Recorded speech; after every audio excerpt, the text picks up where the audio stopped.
아이고, 예, 말씀하시죠. 예. 시작할 예, 예, 예. 먼저 그냥 인사, 소개 우리를 해야 되나? 뭐 어떻게 하실 게 낫겠어요? 그냥 하시고, 나중에. 예. 예. 오늘은 사회증권대부서 이정우 연구소의 한 지원자입니다. 저희 연구소는 거시 문제부터 해서 산업 구조조정이나 구조조정 지원하는 데 많은 일들을 하고 있고요. 오늘은 연이 대해서 부탁드리고 또 이제 산업 관련한 문제에 대해서 말씀을 달라고 하셔서 준비를 해봤습니다. 먼저 큰 제목은 한국의 거시경제와 산업 변화인데 뭐 산업 변화 관련해서 말씀을 주셨지만 보통 경제에서 보면 이제 산업은 미시라고 하죠. 미시 문제라고 하고 국민 경제의 성장이나 분배 문제 관련된 이제 것이라고 하는데 대체로 아무리 산업 관련 이슈들이 내는 게 부각된다고 하더라도 대체로 거시적인 제약, 국민 경제의 성장이나 분배라는 큰 틀 안에서 움직이기 때문에 산업 변화를 보기 위해서는 아무래도 이제 거시적인 변화라는 것 자체가 먼저 전제가 되지 않으면 사실 좀 논의를 하기 어려운 게 있습니다. 단적인 예를 들면 자동차 산업이 됐던 조선업이 됐던 세계 경제 상황이나 한국 경제의 성장 이런 것들 보지 않고서 산업만 보는 게 좀 말이 안 되듯이 말입니다. 그래서 그런 부분 관련해서 한번 좀 말씀을 드려보겠고요. 예, 먼저 다음 장 넘겨보시면은 그래서 키워드 전체를 다 이론부터 해서 살펴보기 좀 시간이 1시간 정도가 된대서 키워드 중심으로 몇 개 좀 말씀을 좀 드려보고자 합니다. 첫 번째로는 우리나라의 이제 거시적인 변화, 거시적인 변화 관련해서 제가 보기에는 가장 중요한 거는 이윤율의 변화인 것 같습니다. 이윤율의 변화라는 건 다른 게 아니라 저 이제 마르크스주의 경제학에서 핵심적인 지표로 삼는 건데, 흔히 말하는 이제 고정자본 스톡이라고 하죠. 기계 설비나 건물 이런 고정자본 스톡을 가지고 기업들이 얼마나 이윤을 만들어내는가를 비율로 측정을 한 겁니다. 예를 들면 100만 원 가지고 100만 원의 기계를 가지고 10만 원의 이익을 내면 이윤율이 10%다 이렇게 말을 하는 건데요. 이걸 우리나라 전체를 대상으로 해서 한번 측정을 해본 건데요. 예전에는 요 이윤율 지표나 이런 게 이제 계산이 힘들었는데 2015년부터 한국은행이 우리나라의 이제 고정자본 스톡 추계를 70년까지 해서 다 정리를 했기 때문에 미국과 비슷한 방식으로 정리를 했기 때문에 어느 정도 이제 추이 계산이 가능합니다. 이윤율이 높다라는 건 기업들이 굉장히 활력이 좋다는 거예요. 반대로 얘기하면 왜 활력이 좋을 수밖에 없냐면 기업들은 이윤을 가지고 투자를 하지 않습니까? 이윤을 가지고 투자를 하는데 그 투자라는 건 결국 뭐냐면 내가 가진 자산, 고정 자본에 대해서 얼마나 늘리냐가 투자거든요. 단순히 액만 중요한 게 아니라 예를 들면 1조를 가진 회사가 1000억을 내는 거하고 10조가 자산을 가진 회사가 1000억을 내는 거하고 기본적으로 다릅니다. 1000억을 만약에 10조를 가진 회사가 1000억밖에 못 내면 사실 감가상각 처리하기도 힘든 수준이 되는 거죠. 그렇기 때문에 전체적인 큰 고정자본 스톡 대비를 해서 얼마나 이윤을 내는지가 그 이윤을 가지고 얼마만큼 투자를 진행해서 실제 성장이 이루어지는지, 투자가 이루어진다고 고용하고도 직접적 역할이 되기 때문에 얼마나 고용을 일으키는지가 직접적인 변수가 되는 게 이윤율 변수입니다. 한번 보시면 이 페이지 보시면 이게 우리나라의 이윤율 그래프인데 70년대 중반에 이제 중화공업화 할 때 한참 이제 쫙 올라가다가 폭락을 합니다. 이때 기억나실 겁니다. 79년부터 해서 80년대 초반에 나라 넘어간다. 실제 넘어갈 뻔했는데 미국이 도와주고 전두환이 쿠데타로 엎어갖고 다 그냥 짝 찍어 누르면서 이 정도 살아났는데 그 이후에 80년대 3조 호황이죠. 3조 호황을 적용해서 이제 쭉 이윤율이 조금 반전을 한 이후에 90년대부터 다시 이제 97년까지 80년대 정확히 말하면 89년부터 해서 97년까지 쭉 하락을 하게 됩니다. 그리고 나서 신자유주의 구조 2098년 이후에 신자유주의 구조 조정을 하면서 고정자본 중에 일종의 우리도 이제 경험을 하셨다시피 중복되거나 비효율적인 자본 스톡을 폐기하는 거죠. 아니면 외국에 팔아버리는 겁니다. 외국에 팔아서 그걸 효율성 있게 활용하도록 팔아버리거나 아예 그냥 고정자본을 매몰시키는 방식을 통해서 이윤율을 조금 하락세를 멈췄다가 2007년 세계 금융위기 이후 다시 하락세로 쭉 반전하는 게 우리나라의 큰 그림인데요. 이 그래프가 중요한 이유는 뭐냐면 이게 사실 미국 그래프하고 같이 겹쳐보면 상당히 다릅니다. 미국은 올라가는 국면들이 꽤 있어요. 예를 들면 2차 세계대전 전부터 시작해서 1930년, 40년대부터 시작해서 70년대 초까지 올라가죠.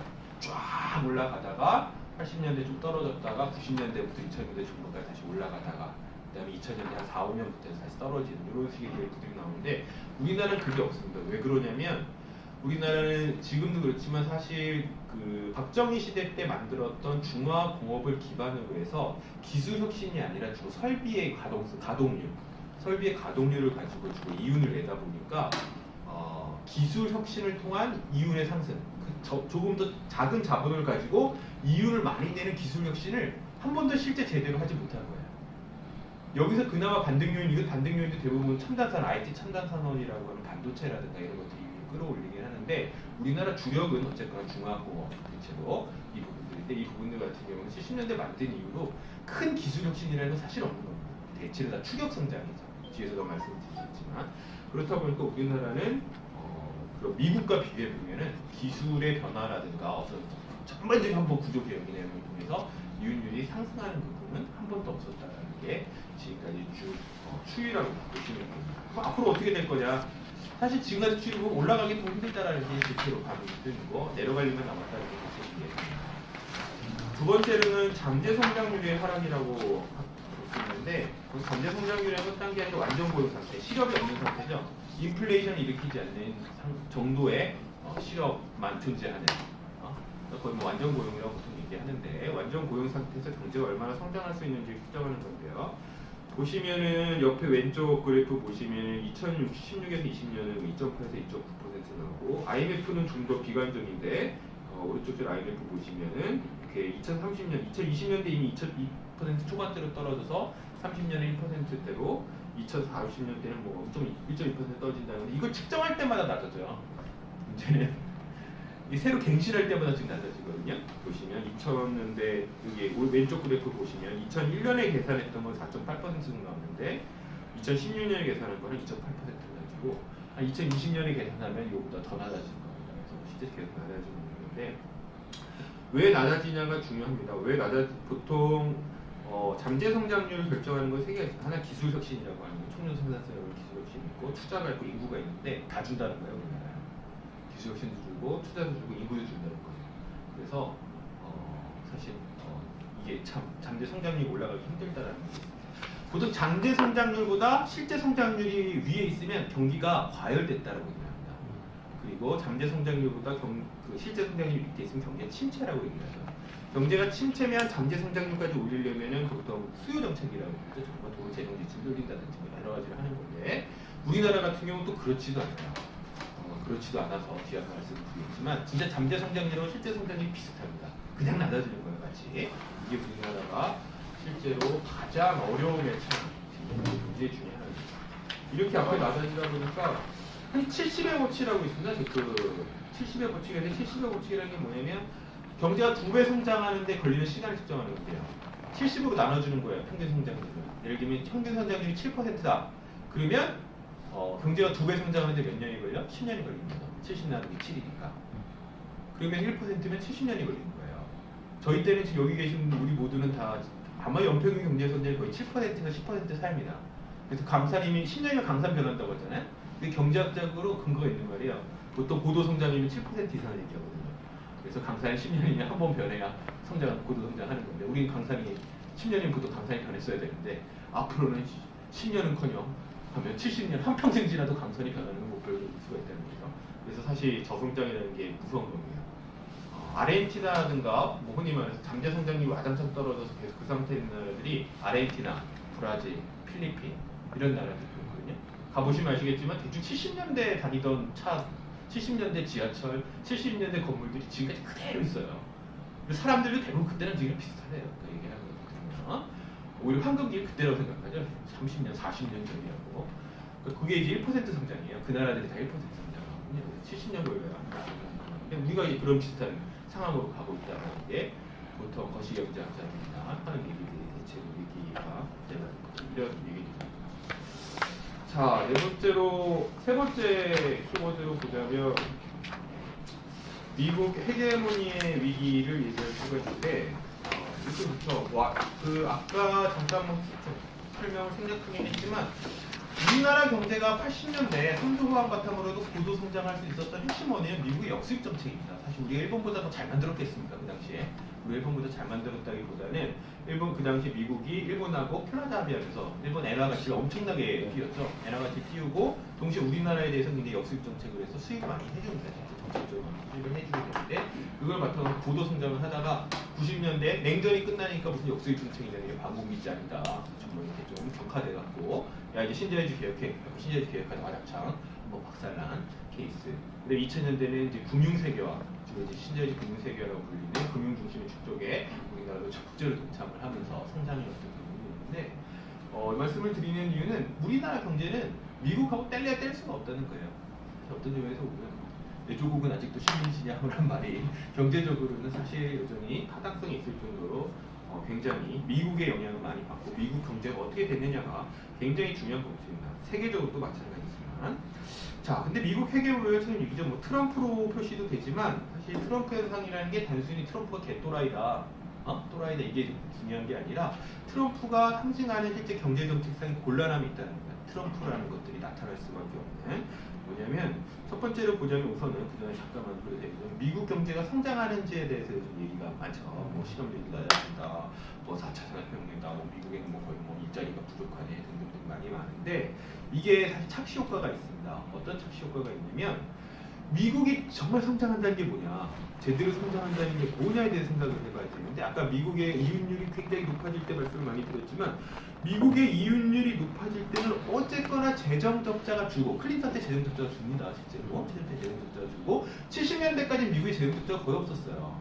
무역 적자도 없었죠. 미국 무역 흑자국이었죠. 90년대까지는 무역 흑자국이었는데 무역 흑자, 무역 수지와 재정 수지라는 것 자체가 일정 정도 미국의 상태를 표현해 주는데요. 미국의 상태를 표현해 주는데 이 양 그래프를 보시면 아시겠지만 미국은 2000년대, 10년대, 2010년대 쭉쭉 하다 2010년대 다시 쭉 계속 무역 적자 늘어나고 있어요. 트럼프 때 무역 적자 하면 무역 적자가 늘어나고 있고 왼쪽이 무역 적자입니다. 오른쪽 같은 경우 재정 적자인데 미국의 재정 적자도 보시면 이제 재정 적자의 누적치가 국가 부채죠.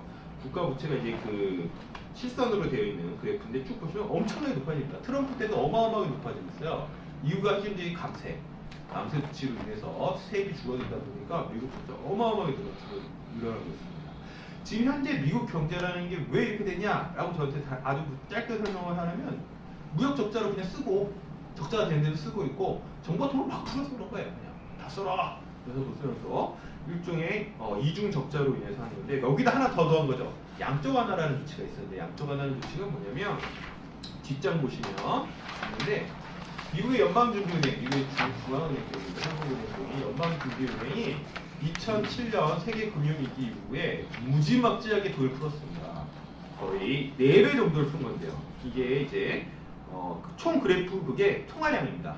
미국이 이제 중앙은행이 발행한 통화인데 화폐인데요. 1조 달러가 안 되지 않습니까? 2009년까지 그러다가 지금 얼마니까 4조 달러가 넘었어요. 4조 달러가 넘었는데 4조 달러라는 건 4조도 4배는 거죠. 단 10년 사이에. 10년도 안 된 사이에 한 4배가 늘어난 겁니다. 이 정도가 그러니까 돈이 이 4배가 더 풀린 거예요. 사실 4배가 더 풀린 겁니다. 이 정도로 많이 늘었던 거예요. 국채를 사고 심지어 연방준비은행은 모기증권도 샀죠. 모기증권도 엄청 사면서 지금 미국에서 최고 부동산 임대업자가 누구냐? 예, 연방준비은행이죠. 따지자면 최고 임대사업자, 중앙은행 최대 임대사업자인 거예요. 모기증권의 어떻게 소유자다. 최종적으로 결국은 부채를 지고 있는 거기 때문에 채권 증세를 가지고 있는 거기 때문에 그 정도로 4배 정도 늘어날 겁니다. 정부 재정자 엄청 늘긴 하지 중앙은행이 엄청나게 돈을 풀지 하다 보니까 미국 경기가 안 살아가는 것도 이상한 거예요. 안 살아가는 것도 이상한 정도 다시 늘어나면서 활성화되는데 자 여기 중요한 게 있죠. 미국은 어떻게 가능할까요? 미국은 이렇게 우리나라가 만약에 통화되면 4배를 늘면 어떻게 될 거예요? 왜 하는 얘기 할 거예요? 누가 할 거예요? 화폐에다 지금 똥똥대서 5만 원권으로 저희 뭐 이렇게 도배하고 막 이럴 거예요. 4배 늘면. 근데 미국 같은 경우는 그렇게 안 됩니다. 예를 들어 우리나라 미국 재정적자 마찬가지 재정적자 마찬가지인데 일부 우리 진보 진영이나 개혁 진영 같은 경우 재정적자에 대해서 되게 쉽게 말하는 게 있는데 사실 재정적자 우리나라 같은 경우는 재정적자가 이러면 어차피 통화량이 증가합니다. 통화량이 증가하는데 그런 말씀이 없는데 자 미국하고 비교를 해보면 미국은 재정적자가 나고 무역적자가 나고 통화량이 이렇게 늘어도 유지되는 게 있어요. 달러가 세계화폐이기 때문이죠. 이걸 누가 다 사? 중기가 푸는 거예요. 이 돈의 상당 부분은 중국이 무역 적자된 거, 무역 흑자를 받은 거를 미국 금융시장이 재투자하기 때문이거든요. 우리나라 미국 지금 얼마 가지고 있죠? 중앙은행이 외환보유고를 가지고 있는 게 4천 달러예요. 사상 유례없죠. 가장 많죠. 중국보다 몇 배 많죠. 사우디 뭐 5.1달러부터 시작해서 일본도 마찬가지고 전 세계가 가장 안전한 자산으로 그나마 달러를 보유하고 있기 때문에 달러 자산을 보유하기 때문에 이 정도를 풀어도 되는 거예요. 전 세계가 다 사주니까. 그런데 우리나라 국채를 이렇게 발행해? 누가 사줘? 예, 우리나라 사줄 때 딱 하나밖에 없어요. 누가 사줄까요? 혹시 아세요? 예, 연금이죠. 연금밖에 없어요. 우리끼리 보증 서는 거야, 그냥. 우리끼리 보증 서는 거고 연금 말고 살 데가 없어요. 심지어 우리나라는 중앙은행도 국채를 보유하지 않아요. 우리나라 중앙은행의 핵심 자산은 국채가 아니라 일본 연방준비은행, 일본이나 다 국채인데 우리나라의 한국은행의 핵심 자산은 미국 채권입니다. 400조 중에 350조가 미국 채권이에요. 그런 식으로 해요. 왜 그러냐면 우리나라는 국채를 많이 보유하게 되면 96년이 그런 사태가 발생했는데 통화 가치가 폭락을 해버려요. 못 믿는다는 거야. 그래서 국채가 높아지면 이게 자산이 한국 자산이 은행 자산이 불안하다는 측면이 있기 때문에 사실 우리나라는 국채 대신에 의사자산을 선호해서 통화 안전성을 위해서 이렇게 보유합니다.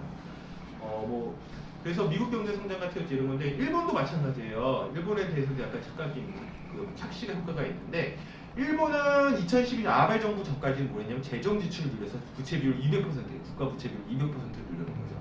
정말 돈을 막 쓴 거예요. 근데 그 다음에 갑자기 일본 정부의 부채 비율 200%를 정해져 있는데 경제가 활성화 막 그리고 고용이 되고 막 입자가 부족하다라고 해서 야 경제 살아난다는 착시 효과가 있는데 아니에요. 누가 그 다음에 실제 경기 부양을 했냐면 일본 중앙은행이 있거든요. 일본 중앙은행이 민간이 가지고 있던 국채를 다시 일본 중앙은행이 현찰을 찬 거예요. 다. 일본시 양적 완화인데 일본은 국채를 다 발행했을 때 일본 정부가 재정할 때 국채를 엄청 발행하는 걸 대부분 민간 자본이 갖고 있었거든요. 민간 가게라든가 민간의 금융기관이 갖고 있었는데 그 금융기관이 갖고 있고 가게가 갖고 있던 일본 국채를 다 일본 은행이 샀습니다. 그래서 일본 은행의 통화량이 4배 된 거예요. 2012년부터 단기간에 4배가 이 효과예요. 현금이 엄청나게 늘거든요. 지금 금융자산을 다 사버려갖고 금융자산을 묶여있던 현금을 다 뿌려버린 거예요. 그러다 보니까 상당히 내수 경기가 활성화되면서 일본 경제가 엄청나게 부양되고 있는데 자 뒤에도 한 번 더 어떻게 되면 말씀드릴 게 있겠지만 문제는 그 다음에 일본 미국도 그렇고 일본도 그렇고 다 문제도 마찬가지인데 미국 같은 경우는 특히 문제는 뭐냐면 자 적자가 이렇게 되고 계속 이렇게 막 달러가 엄청나게 불어있어. 적자도 그렇고 불어있다는 거예요. 근데 이거를 해결을 안 하면 계속 이 상태를 유지 가능냐에 대해서 상당히 다 물음표가 있다는 거죠. 왜냐면 채권을 상환 일이 돌아오는 거거든요. 갚아야 돼. 세금은 결국은 갚아야 돼. 걔가 어느 정도 못 갚으면 뭐 해야 되는 거예요? 상환 양기를 하거나 또 다른 부채를 발행해야 되는 거예요. 이게 계속 늘면 이게 되냐는 거예요. 왜냐면 이게 2010년부터 지금까지 비정상 대책이 너무 급속하게 빨리 늘어 많이 늘었고 어마어마하게 많이 늘다 보니까 이거를 해결하는 건 보통 출구 전략이라고 합니다. 출구 전략이라 하면 출구 전략을 하면 미국 연방준비은행이 국채를 다시 팔아야 돼요. 갖고 있는. 그걸 민간이 사야 돼. 그리고 모기증권 아까 말했어 어마어마한 모기증권을 들고 있는데 이 모기증권을 팔아야 되는데 그 모기증권을 민간이 사야 되는 거예요. 근데 민간이 그럴 돈이 있냐는 거예요. 이 부분을 살 만큼. 살 사람이 없는데 뿌리면 어떻게 됩니까? 폭락을 하죠. 가격이 폭락을 하면서 연방준비은행의 자산이 부실화돼요. 그러면 미국이 흔히 말하는 달러가 위기에 빠지는 겁니다. 이 달러의 위기, 즉 재정적자, 이중적자가 감당 안 되는 상태에서 지금 출구 전략을 해야 되는데 출구 전략을 잘못해서 달러 가치가 폭락하는 상태가 흔히 말하는 미국의 최종 어떻게 보면 가장 심각한 위기가 될 거라는 거고 이 문제를 해결하기 위해서 원래 짰던 계획이 뭐냐면 플랜 B가 TPP예요. 이게 오바마 정부가 그래서 상당히 사실은 전략적으로 생각 때문에 아시아를 복귀라고 하죠. 동아시아를 복귀라고 해서 이 국채를 사줄 때가 누가 있냐 우리 거를 팔아야 되는데 결국은 일본, 호주, 우리나라 성장하는 나라들, 아시아 국가, 캐나다 이런 나라에서 여기서 사줘야 된다. 유럽 뭐 지들도 지금 무슨 중요하고 하니까 여기서 사줘야 되니까 여기를 자유무역지대로 해서 무역을 활성화하면서 일종의 무역 적자를 이쪽에서 흡수시키자는 거예요. 국채를 얘네들이 사기 위해서. 중국은 내가 그냥 거의 뭔데 다 하는 것 같고 올라치고 그러니까. 그래서 TPP를 하려고 했는데 트럼프가 돼갖고 다 때려 부신 거예요 지금.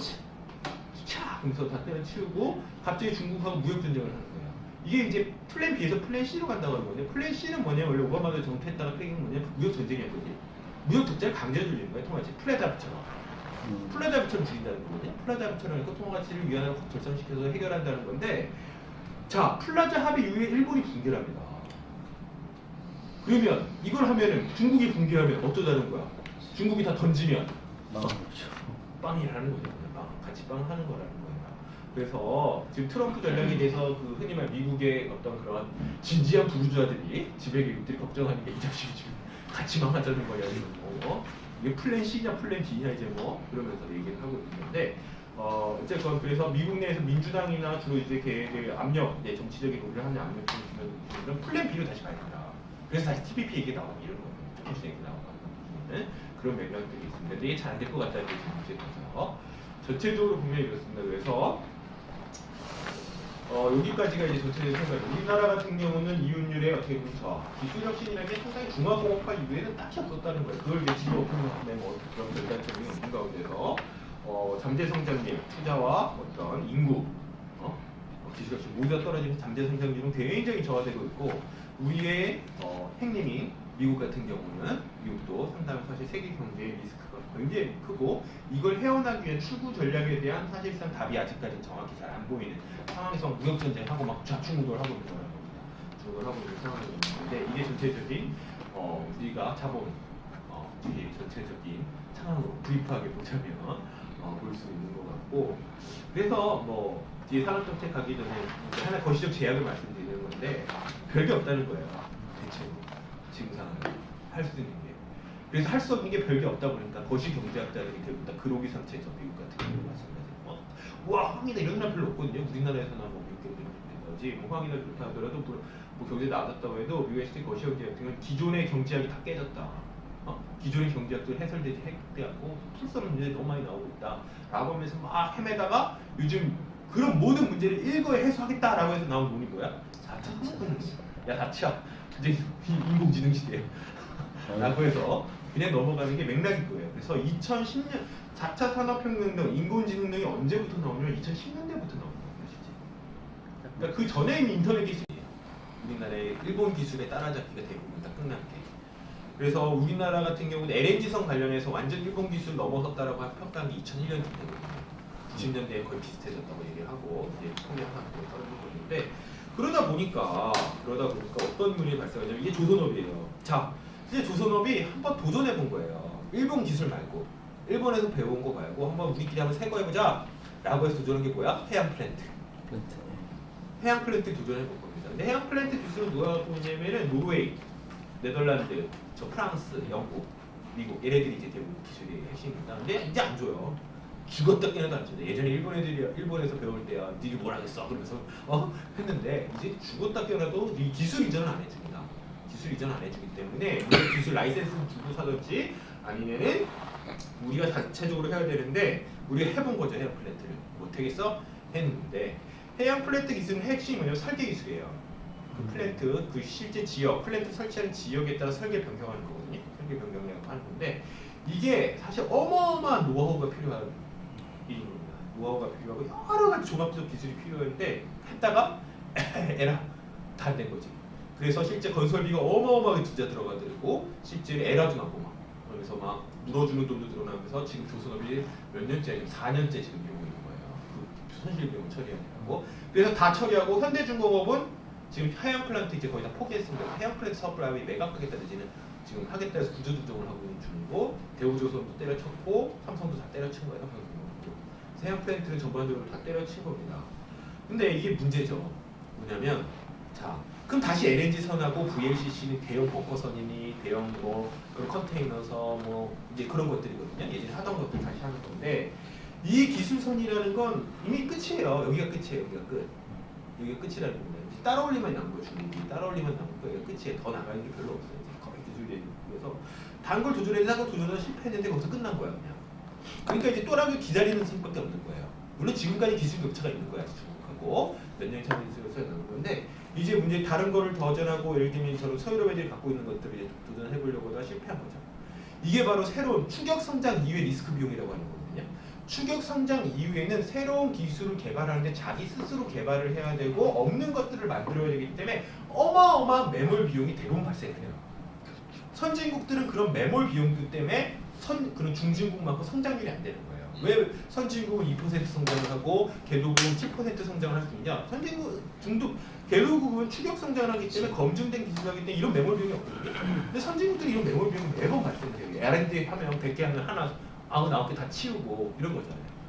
다 실패하고 이런 것들 통해 하기 때문에 하지만 이제 그런 것들을 함으로써 이제 추격 성장을 이제 이후에 기술 프론티어로 나오게 되는 건데 우리나라는 조선 같은 경우 그렇게 하다가 이제 다 실패한 거고 그다음 이제 안 하겠다고 한 거고 뒤에 보시면은 현대차도 이제 비슷한 문제를 이제 갖고 있는 건데 보시면 우리나라 현대차가 엔진, 첫째 자체 엔진이라고 하는 것들이 91년에 처음으로 만든다. 80년대까지는 다 미쓰비시 엔진 갖다가 쓴 거고 91년에 우리 엔진을 비슷하게 만든 건데 엑센트 기억나시는지 모르겠어요. 우리 엔진으로 처음 만들었습니다. 엔진 엑센트 해갖구나.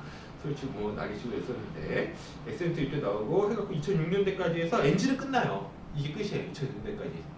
이제 그 다음에 약간의 뭐랄까 미세적인 조정, 연비의 개선 이런 것들이고 파워트레인 쪽에 관련해서 대부분 기술들을 줬대. 그리고 조금 더 2010년대에 나온 게 뭐 그런 7단 변속 엔진이지 뭐 변속기관이 하여튼 그런 변속기와 관련해서 조금 더 나오고 차체를 경량화하고 이런 것들인데 그 이후의 기술들이라는 건 대부분 다 어느 정도 따라온 겁니다. 따라온 거고 지금 못 따라가는 건 왜 그럼 우리 벤츠만큼 안 되냐? 라이센스예요. 이게 실제로 어떤 문제가 생겼냐면 현대차 같은 경우 2012년에 기억나시는지 모르겠어요. 현대 캐피코라고 있지 않습니까? 기업사 중에 현대 캐피코가 보시하고 합작사예요. 근데 네, 보시하고 합작을 관계 끝냈어요. 그 당시에 현대 캐피코 그래서 하게 뭐냐 현대 캐피코 엄청나게 투자를 하면서 보시가 갖고 있던 걸 우리가 만들겠다는 거예요. 더 이상 합작돼서 보시 기술 쓰는 게 아니라 보시 기술 다 끝내고 우리 기술을 하겠다고 거기다 엄청나게 막 몇 줄 때려 박았어요. 실제로 캐피코에. 근데 결론이 뭐냐면 안 된다는 거야. 왜?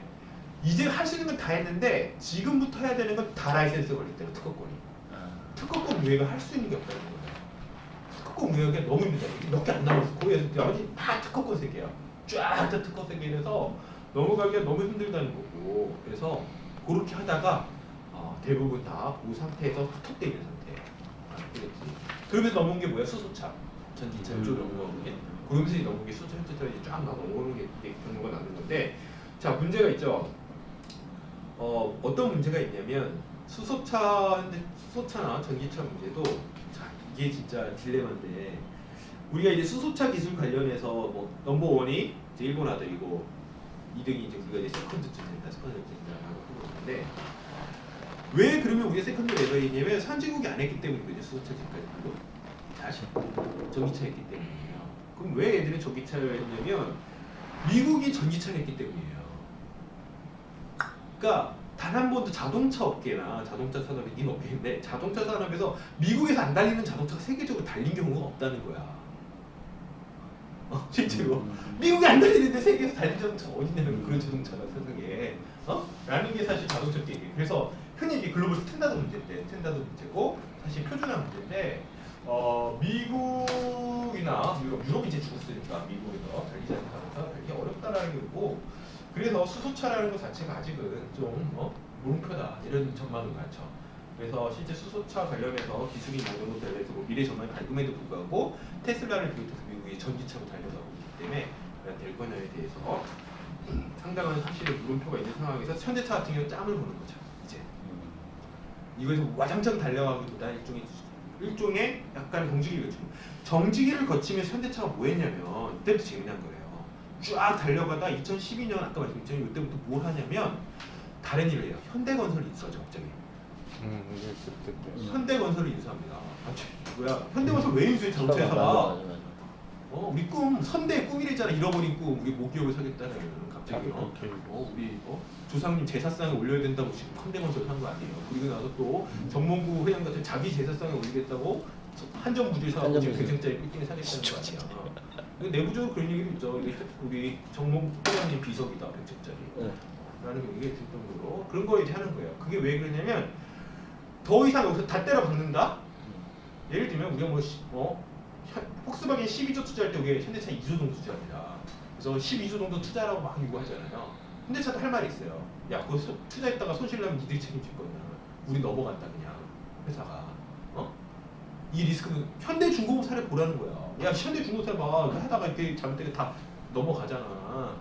그러니까 우리 기업들 대기업들은 그런 리스크 관리가 전혀 된 적이 한 번도 없거든요. 진짜 그런 것들 도전해 본 적이 없어요. 현재 없기 때문에 그런 것들에 대해서 황당한 리스크 비용이 있기 때문에 현대 자동차도 투자 비용을 그렇게 안 쓰는 거예요. 아직 모르겠다는 거죠. 모르겠다는 거예요. 그래서 스탠다드가 정해지고 쫓아가야지 어느 정도의 좀 이렇게 선두 그룹이 서야 가겠다라는 게 현대차의 손해인 거죠. 근데 이렇게 되면 아까도 말씀드렸지 추격 성장이라는 거 한계에서 벗어나지 못해요. 계속 이 상태에서 머물러 있는 상태가 되고 더 문제는 아까 말씀드린 거시경제적 제약은 우리가 성장했을 때는 완전 땅판이거든요. 그런 상황이 있습니다. 자, 그 다음에 3대 또 다른 이제 슬픔이 오늘 슬픔은 석유화학도 마찬가지예요. 석유화학은 간단한데요. 아주 석유화학은 간단한데 삼성이 팔았잖아요. 그러면 안 된다는 거야. 장사 안 돼서. 삼성이 화학계에서 다 팔았잖아요. 네. 돈 많이 나면 미래 전망에서 왜 팔았겠습니까?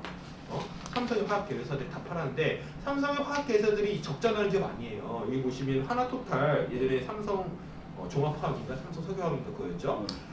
영업이익이 1조예요. 1조. 나도 판 거예요. 왜 팔았냐면은 이게 조금밖에 이제 얼마 안 남았다는 거야. 얼마 안 남았다는 걸 알기 때문이거든요. 왜 얼마 남았냐면 석유화학은 아주 석유 초고부가 가치 소재든지 진짜 초고부가 소재든지 아니면 설비입니다. 설비. 기본적으로 설비하고 그 설비의 운영 능력이에요. 운영 능력이 석유화학의 핵심인데 이거는 중국 애들도 이제 한다는 거죠. 점점. 중국 애들이 그럼 왜 우리나라 이렇게 됐냐? 중국 애들이 아직 그걸 못 쫓아왔어요. 그리고 너무 과잉 중복 투자하면서 조선하고 비슷한데 구조조정 중이거든요. 밭대 가서 구조조정하는 중, 고도한이라 구조조정한이라고 이 틈새에 걸쳐서 우리나라 석유화학들이 엄청나게 지금 돈을 버는 거예요. 다. 근데 이게 얼마 안 남았다는 거예요. 대체로. 여기 오른쪽 그래프에 보듯이 석유화학, 뭐 자원이라든가 에너지 자원이나 나노 소재 쪽 같은 거 보시면 중국은 진짜 거의 없어요. 1년 미만이거든요. 대체로. 그래서 이런 거 같은 경우는 사실 앞으로 어렵다라는 게 업계도 그렇고 대체적인 관측이죠. 지금이 흔히 말하는 뱀에포 좋은 시절, 나락으로 떨어지기 전 좋은 시절이다라고 얘기하는 대체적인 전망입니다. 자, 그러면 유일하게 기술 프론티어로 나선 거는 반도체죠. 메모리 반도체. 메모리죠. SI에서 설계 쪽 말고 메모리 반도체 쪽인데요. 메모리 반도체는 제가 보기엔 유일하게 그런 기술 한계선을 뚫고 우리가 이제 넘버원이 돼서 뭐 삼성 같은 초격차 사회에서 이제 그런 거 이제 썰을 풀기 시작하는 거죠. 그리고 실제로 그렇다고 해요. 메모리 쪽 실제로 그렇다고 하고 삼성전자만이 실제 투자액을 보시면 유일하게 세계 탑레벨 안에 들어갑니다. 현대차는 그 아까 보실 때 폭스바겐의 6분의 1밖에 안 돼요. R&D 비용이. 그런데 삼성전자는 IT 업종의 넘버 3 안에 들죠. 얼마 차이 안 나요. 미국 애들하고 비교해서 얼마 차이 안 나고 인텔과 비교해봐도 어쨌거나 점유율을 보면 메모리를 거의 다 점유 과점했기 때문에 올라가고 영업이익도 어마어마하고 뭐 이런 것들이 되는 거죠.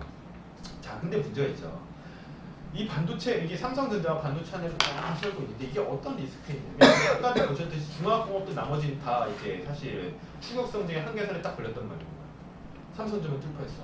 그럼 앞으로 일은 뭘까요? 삼성전자의 포션이 더 커지는 거예요. 문제에서 계속. 얘네가 돈 벌 거예요. 계속 커지는 거예요. 지금도 거의 30대 재벌 중 절반 아닙니까? 진짜 절반 차지하는 거 이제 70% 된다는 거예요. 그럼 나쁘면 어떻게 되냐? 노키아랑 비슷하죠. 핀란드의 노키아랑 비슷하게 되겠죠. 그 정도 수준이 돼서 얘네가 무너지면 나라도 똑같다는 상황이 되는 건데 핀란드는 휘바휘바도 있고 뭐 살림도 있지만 우리는 팔 게 없잖아. 그래서 그런 문제들이 상당 부분 걸리게 되고 삼성전자는 누구도 못 걸리게 될 거다. 감사해. 근데 예를 들면 이재용을 저가 죽친다고 예를 들면 뭘 죽친다고 해서 이 문제 해결되지 않아요. 거기다 누가 갖다 놔도 이 삼성전자 그렇게 되는 거고 삼성전자는 더 못 겁니다. 왜냐면 삼성전자에 문제가 생기는 순간 다 골로 가는 거거든요. 그냥 골로 가는 거여서 못 건드려요. 사실 좀 못 건든다고 봐요. 사법부가 저렇게 이재용 나쁜 놈을 하지만 사법부에서 거시경제, 건전한 경제관을 가진 법관이라면 그냥 흔히 부르주아적 가치관에서의 건전한다면 절대나 이재용에 대해서는 함부로 건들 수가 없는 정도가 사실이에요. 이건 단지 돈이 많기 때문이 아니에요. 여기만 유일하게 사실은 실제적인 어떤 한계선을 넘어섰기 때문이에요. 그런 문제들이 있습니다. 자, 그런 가운데 그러면 이런 추격 성장이 실패해서 뭔가 나머지 다 넘어가려면 산업적 의식경제 쪽 넘어서는 뭐가 필요하냐? 아까도 말씀드렸지만 하나는 리스크 비용을 감당할 나라 경제의 사람이 돼야 되고요. 리스크 비용을 감당할 수 있어야 되고 전체적으로 감당할 수 있어야 되고 또 다른 중요한 하나는 뭐냐면 지식의 문제예요. 일본도 그렇고 유럽도 그렇고 기본적으로 기술 선진국에 나선다는 거 뭐냐면 남의 나라 가서 배우는 게 아니거든요. 자기가 어느 정도의 노하우라든가 기술 축적을 한다는 거예요. 거기에 상징의 핵심이 뭐냐면 연구대학이에요. 대체로.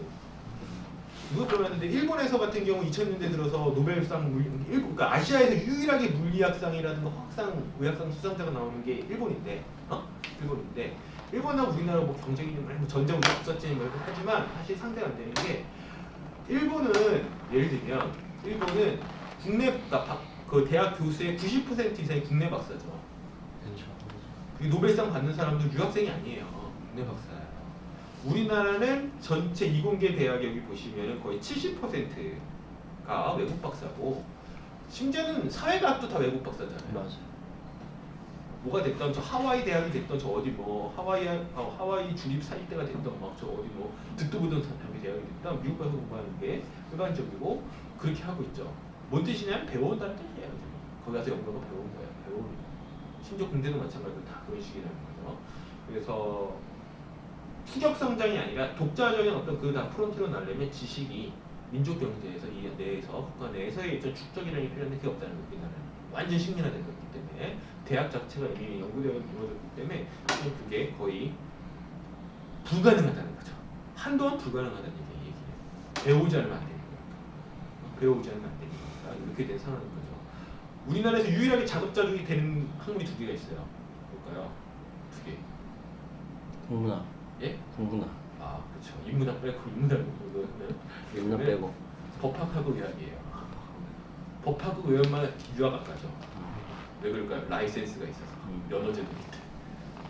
그래서 그런 예측들이 있을 정도로 그렇게 되는 건데, 그래서 이게 심각합니다. 그래서 이렇게 됐을 경우 어떤 문제가 생기냐면 흔히 이제 뭐 아주 약간은 뭐랄까 좀 뭐 순소리 같이 하자면은 우리나라의 전체적인 어떤 뭐 좀 관점에서 경제적 관점에서 보자면 흔히 말하는 서울대 폐지론이라든가 이런 게 그렇게 뭐랄까 적당한 소리는 아니라는 거예요. 그러니까 우리나라의 실패는 뭐냐면 보통 이렇게 얘기해요. 추격성장 국가에서 가장 중요한 게 뭐냐? 대중교육이라는 거예요. 많은 사람이 대학에 가는 거예요. 많은 사람이 대학에 가서 많은 사람들이 배울 수 있게 되는 거지. 더 많은 사람들이 배워보고 더 많은 사람들이 중간 정도의 지식을 갖추는 게 추격성장에서 제일 중요해요. 근데 프론티어로 가게 되면 이게 달라져요. 엘리트 교육이 훨씬 중요해져요. 되는 돈 밀어줘야 돼. 누구나 다 새로운 걸 개발할 수는 없다는 거야, 실제. 라는 것들이고, 그래서 대부분 다 미국 같은 경우는 아이비리그라는 데에서 보통 아이비리그라는 데서 일본은 도쿄대라든가 일본에 몇 개 대학 있죠, 한 4-5개 대학이 실제 그런 역할을 하고 있고, 프랑스도 흔히 말하는 뭐 대학이니 뭐 어떤 엘리트 교육들이 있고, 독일도 마찬가지로 대부분 다 상당히 있습니다. 근데 이제 우리나라 같은 여기도 방금 굉장히죠. 왜냐면 학력이 발전이 어떤 기술에 대한 숙련이나 기술에 대한 발전이 게 아니라 이렇게 차별로 이어지니까 학력 차별이니까 위계 세우는 거잖아요. 우리나라 대학 기술은. 흔히 말하는 지식의 축적이나 어떤 지식의 어떤 분업 구조가 지식을 분업하는 게 아니라 일종의 위계 구조가 되다 보니까 상당한 대중적인 저항감인데 사실 이것도 또 공멸이 됩니다. 그래서 아이들을 다 집어치우고 그냥 똑같이 n분의 1로 하향평준화하자는 것도 사실 현재 상황에서 보면 다분되지 못하는 상황이라는 게 현재 우리나라 상황입니다. 이런 가운데서 사회적 세 번째로 서비스업 얘기가 있는데 서비스업 선진화 얘기 많이 하죠. 특히 이제 민주정이나 개혁진영 같은 경우는 제조업에 대해서 약간 뭐랄까 박정희 유물이라고 생각하는 유산이라고 생각하는 경향이 상당히 있다 보니까 제조업 천시 경향이 없지 않아 있는데 이건 좀 이상한 얘기입니다. 왜냐면 서비스업은 죽었다 깨어나도 제조업 생산성을 못 따라가요. 왜냐하면 서비스업은 기계를 넣는다고 생산성이 안 올라가거든요. 제조업은 기계를 넣으면 생산성이 올라가죠. 서비스업은 안 올라가기 때문에 서비스업 중에 유일하게 부가가치가 올라가는 거 두 개밖에 없어요. 세 개 있네요. 금융, 부동산, 그 다음에 의료. 세 개야, 세 개. 금융하고 부동산이 어차피 같이 이전이니까 그렇다 치고 의료 우리 할까요? 우리 다 같이 모든 사람들이 다 우리나라 국민들이 모두 아프면 부가가치가 올라가겠네. 그죠? 실제 그런 식이 되는 거기 때문에 별로 이렇게 공익적이지 못하죠. 그래서 서비스 상품의 사치제로 되거나 서비스 상품이 고부가치 하는 게 별게 아니에요. 서비스 상품을 사치제하는 거거든요. 사치제하거나 투기화 부동산에 보자. 굉장히 금융이라는 것도 투기화해버리면 올라가겠죠. 올라가긴 하겠지만 그 공익적 목적은 아니고 실제로 지속 가능하지도 않다라는 겁니다. 그런데 제조업에서 아까 말씀드렸듯이 이게 노력한다고 되는 문제가 아니다 보니까 지금 그냥 계속 이걸 끌어가는 거예요. 이걸 하려고 서비스업. 유혹이 미치거든요. 계속 이런 얘기 나오고 재벌들도 그렇고 이런 얘기를 이제 하니까 문재인 정부도 이제 또 슬슬 이제 서비스업이 뭐 핀테크 쪽 이런 것들 이제 슬슬 만지기 시작하자마자 그러는 거죠. 그리고 그래서 뭐 아까 여기 공통에서 말씀드린 왼쪽 그래프에 서비스업 내 어떤 노동 생산성은 뭐 사실 제조업하고 사실 다 대부분 다 비교되지 않습니다. 문화 뭐 기타 서비스 이런 것들은 대부분 다 사치제거든요. 교육이나 보건 뭐 이런 것들 보시면 도시매 운수 이런 거 보시면 상당히 납니다. 자, 또 다른 이제 자영업이 있죠. 서비스업 선진화의 핵심 뭐냐면 서비스 자영업 구조조정이에요. 사실은. 자영업 뭐라는 얘기냐? 자영업이 이렇게 많아서 서비스업이 생산성이 올라갈 수는 없죠. 죽었다 깨도 안 됩니다. 그래서 대부분의 주류 경제학자들 같은 경우 서비스업 선진화에 같이 전제되는 게 뭐냐면 자영업 구조조정이에요. 되게 끔찍한 얘기하는 데인데 나중에 한번 시간 되시면 그렇지 하면서 기적에서 성수구루라는 책이 있는데 KD하고 하버드 아시아센터에서 낸 거예요. 제가 보기에 우리나라에 대해서 제일 진지한 연구예요. 기적에서 성수구루. 우리 기적적 성장에서 이제 성수구로 가야 된다라는 건데 좋다. 나름대로 3년 동안 세미나하고 왔거든요. 하버드 아시아센터가 IK그룹이라고 IK그룹이라고 근데 IMF 때도 우리나라에서 제일 동아시아 경제 관련해서 제일 석학으로 알아주는 사람인데 그 사람이랑 같이 세미나를 한 건데 그 책에 보면 우리나라의 제조업은 추가 성장에서 이미 중진국 함정에 빠졌다. 반도체 빼고 다 클렀다. 몸체 밖에서 못 클렀다. 여기 포기해라. 안 됩니다. 하고 그럼 나머지 어떻게 할래? 라고 하는 거에 대해서 두 개 얘기해요. 서비스업 하자. 서비스업 딴 거 없고 의료랑 도소매업 다 몰아내라. 이게 핵심이에요. 딴 거 뭐 별거 없고 도소매업 대형마트 짓고 그 다음에 의료는 영유아해서 수출해라. 의료 수출해라. 그럼 올라간다. 그러면 나머지도 어떻게 작업을 어떻게 하냐? 이거 다시 제조업 위로 놓으라는 거예요. 이 사람들. 그러면 가격 경쟁력 생기지. 다운돼서 가격 경쟁력 생기고 노동 유연성 확보할 수 있지. 그러면 노동 투입 중심으로 다시 성장할 수 있다는 거예요. 노동 투입 중심으로 성장한다는 게 뭐냐면 사실 이런 점에서 보면 예전에 정의당이 노동주도 성장이라는 말 했는데 이게 경제학에 있는 말이거든요. 노동주도 성장이라는 게 뭐냐면 노동 투입 중심으로 성장한다는 거예요. 노동 투입 중심으로 한다는 건 노동 취업자 수를 늘리던 노동 시간을 늘리던 이게 있는 말이거든요. 사실은 원래. 그래서 노동 투입 중심으로 성장을 하라는 거예요. 그리고 나중에 인구가 감소하니까 그다음 뭐 해야 돼? 이주 수입 자유화라. 이주 수입 자유화라. 그렇게 가면 된다라는 거 우리나라 아직 간단하게 그렇게 가면 된다. 성장 5% 걔네 계산했어요. 5% 됐죠. 근데 이게 농담처럼 하는 얘기가 아니라 실제 그거밖에 없다는 게 얘들이 답이에요. 솔루션이 얘네 답. 때문에 할 때 없다 답을 하는 거예요. 이렇게 가면서 이렇게 얘들이 답이라는 거예요. 그 얘기를 하는 거죠. 서비스 선진화는 결국 그 얘기하고 친하게 될 수밖에 없어요. 산업적 네 번째는 뭐 잘 아시다시피 수직 계열화가 있습니다. 뭐 우리나라 같은 경우는 워낙 재벌이 금융부터 AS까지 다 하지 않습니까? 사상 유의 없는 현대차처럼 철강부터 물류를 거쳐서 애프터 서비스까지 하는 기업은 세계적으로 150년간 딱 현대차밖에 없었대요. 자동차가. 철강까지 하는 업소는 너희들이 처음이다. 금융까지 금융까지. 그 다음에 전자도 마찬가지예요. 생명 보험부터 시작을 하고 반도체, 조립, 그다음 물류도 하죠. 삼성도 삼성전자 물류도 하고 AS 얼마 전에 정규 직항에 삼성 서비스가 다 하는 것도 삼성 토탈 패키지 한기업 전체적으로 다 하는 거예요. 수직 계열화는 우리나라 이 수직 계열화에 대해서 그래서 세계적으로 보면 상반된 관점이 있어요. 하나는 너무하다. 이게 경쟁력 저하의 원인이다. 다 전문화해야지 라는 얘기가 있는가 하면 다른 사람은 뭐냐면 이게 우리나라 기업의 유일한 힘이라고 얘기하는 사람이 있어요. 사실 기술력이 너희가 뛰어나냐 뭐가 뛰어나냐 이 수직 계열을 통해서 수직 계열을 하게 되면 어떤 장점이 있냐면 한 번 위기가 오면 엄청나게 리스크가 크죠. 전체가 다 망하니까. 그런데 반대로 위기가 오지 않을 때는 이게 제일 효율적이라는 거예요. 주문 오도 내릴 필요 없지. 거래 비용 줄이지. 그 다음에 주목구구식으로 다 생산할 수 있지. 때리면 되잖아. 그래서 그 다음에 중간에 마진들 물류라든지 중간 마진들이 상당하기 때문에 그런 것들 다 내부하는 거죠. 내부할 수 있기 때문에 상당한 힘이다라고 얘기를 하기도 하는데 하여튼 뭐 이런 식이 됐기 때문에 우리나라 같은 경우는 산업적으로 굉장히 수직 계열화되어 있고 이 문제가 다음 기회에 산업적 중소기업 문제가 해결된다. 중소기업 문제가 어떻게 해결되냐면 이 수직 계열화의 핵심이 뭐냐면 중소기업이 살 여지가 없다는 거예요. 제도에서. 이 수직 계열에 대한 핵심 이 기업들이 다 뭐냐면 거기에 골간이 핵심들이에요. 현대자동차 우리 제조업 중소기업 사업 살려 자동차 구소 있다고 하더라도 가야. 왜? 세제 때문에. R&D도 있어야 그 할인 받으니까 다 세제는요. 제가 어느 학교 갔는데 얼마나 갔는데 연구소 50명이래. 가봤어. 앉아 있는 사람이 5명이야. 45명 어디 갔냐 그랬더니 저기 현장에 가 있대. 뭐 하냐? 라인 타는데요. 이런 거야. 생산 연구직이고. 타이틀만이지 타이틀만. 사실은 그런 게 대부분이에요. 그래서 이 두 사례도 있는데 제가 실제 지금 여기 구조조정 사업장들인데 지금 회사 지금 대책세분 사업장들인데 일본 기술 100개 와서 다 노동집약점 공정 일본 기술. 그러니까 현대차가 할 수 없는 일본 기술들 갖고 하거나 현대차가 할 수 있는데 노동집약적 공정이기 때문에 아웃소싱한 것들. 그 다음에 80년대, 90년대 기술을 못 따라가요. 2000년대 기술을 못 따라가는데 그냥 그 상태로 계속 남아있는 잔존 기술. 굳이 대기업이 할 필요가 없는 새로운 기술이 아니라서 이런 것들이에요. 대체로. 우리나라 중소기업 중에 전자, 자동차 다 통틀어서 일반 기계 다 통틀어서 원점 재벌하고 거래하지 않고 자기가 직접 거래하는 애들 진짜 수백 건만큼 적어요. 기술 탈취 이런 거 뉴스가 되는 이유가 있어요. 드물기 때문이에요. 진짜 드물어요.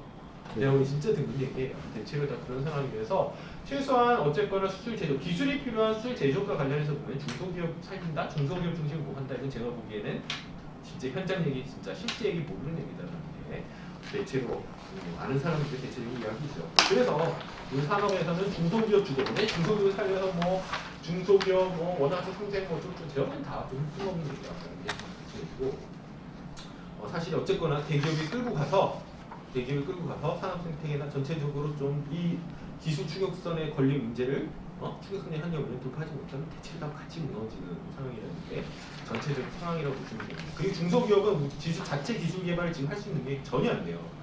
이것도 착각인데 중소기업이 자기 기술을 갖는다는 건 뭐냐면 일본 같은 경우도 그렇고 대부분 100년이나 최소 50년, 100년 된 기업들이거든요.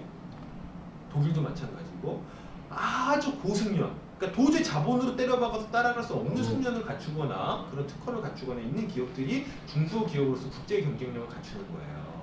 저기 남의 나라들도 마찬가지인데 그런 기업들 옆에 또 중소기업들이 붙는 거죠. 그래서 중소기업 생태계라는 게 있는 거예요.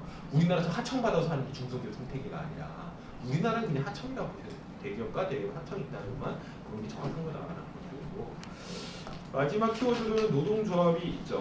노동조합이 있는데 뭐 아시다시피 수출 대기업과 공공기관만 노동조합이 밀집하다 보니까 아까 말씀드린 노동운동의 이런 전체적인 추격 성장 문제 한계라든가 가치사슬 전반, 중소기업 어떻게 보면 전체적 문제의식을 가지기가 어렵고 공공기관 같은 경우나 대기업 다 마찬가지로 생각하는데 세금이라든가 하청수탈 등의 지대 추구의 수익에 대해서 굉장히 취약해요. 자기는 그러니까 아무리 착취받는 노동자다, 우리도 피해자다라고 하더라도 현대차가 연봉 1억인데 사실 그거 착취한다고 보기 어렵죠.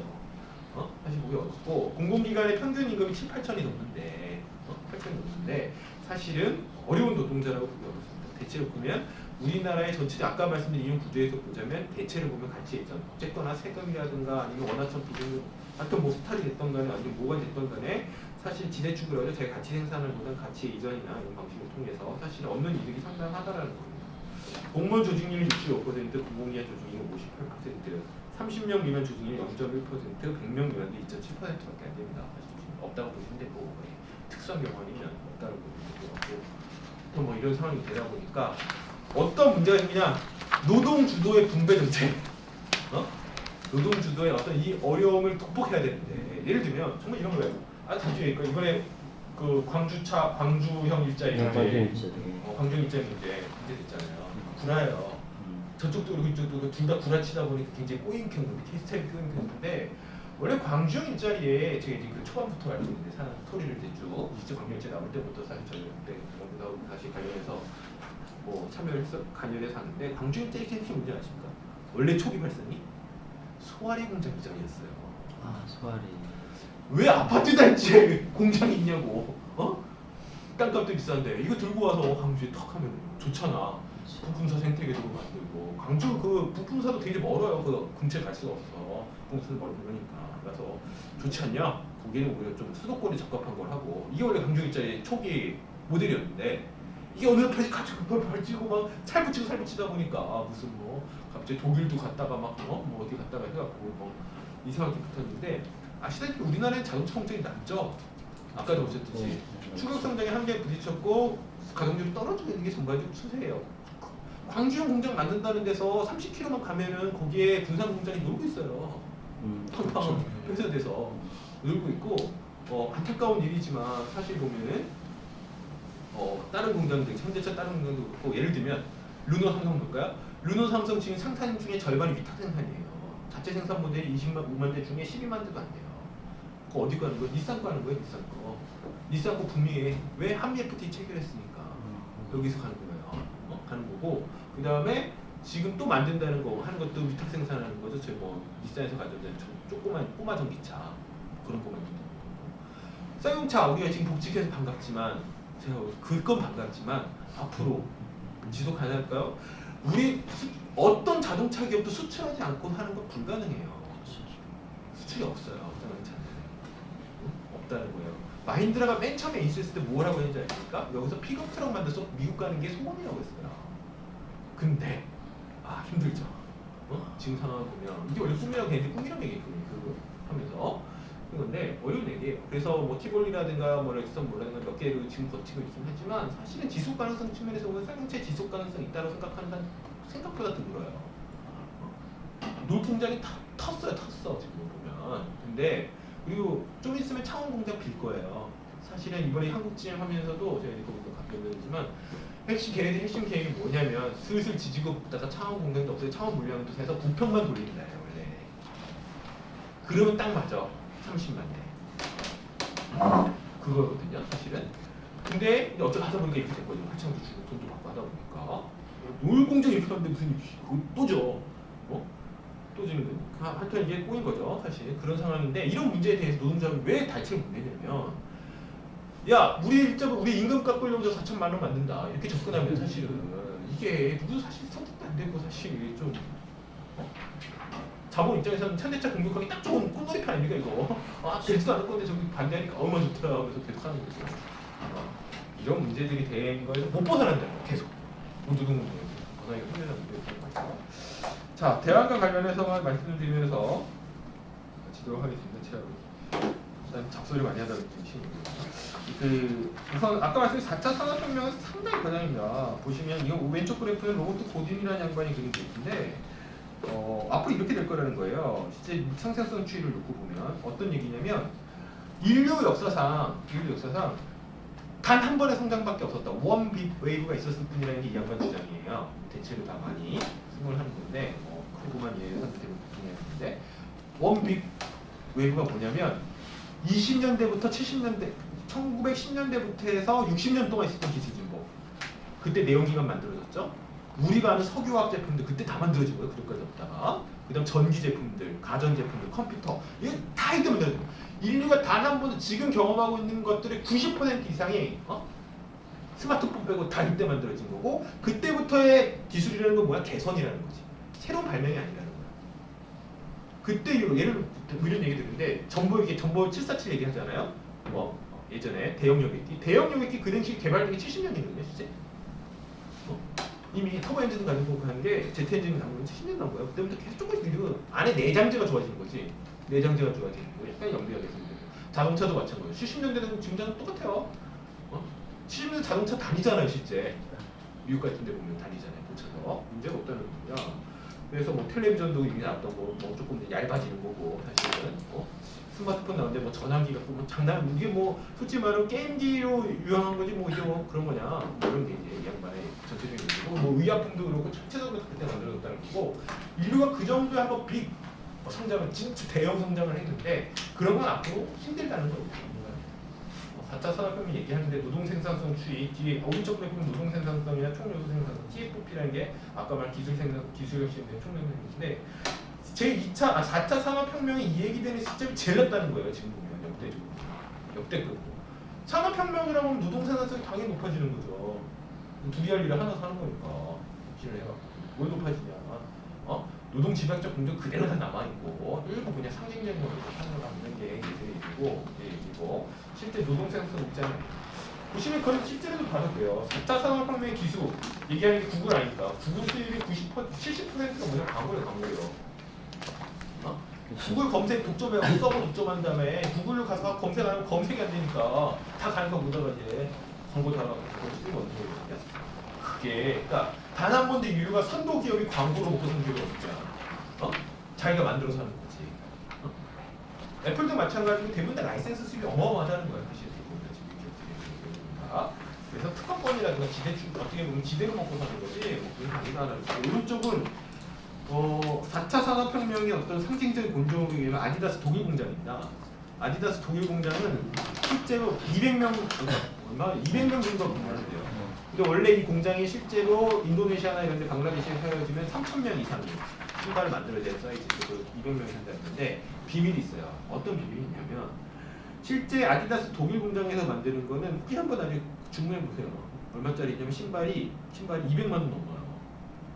주문 제작형이거든요. 주문 제작용 소량.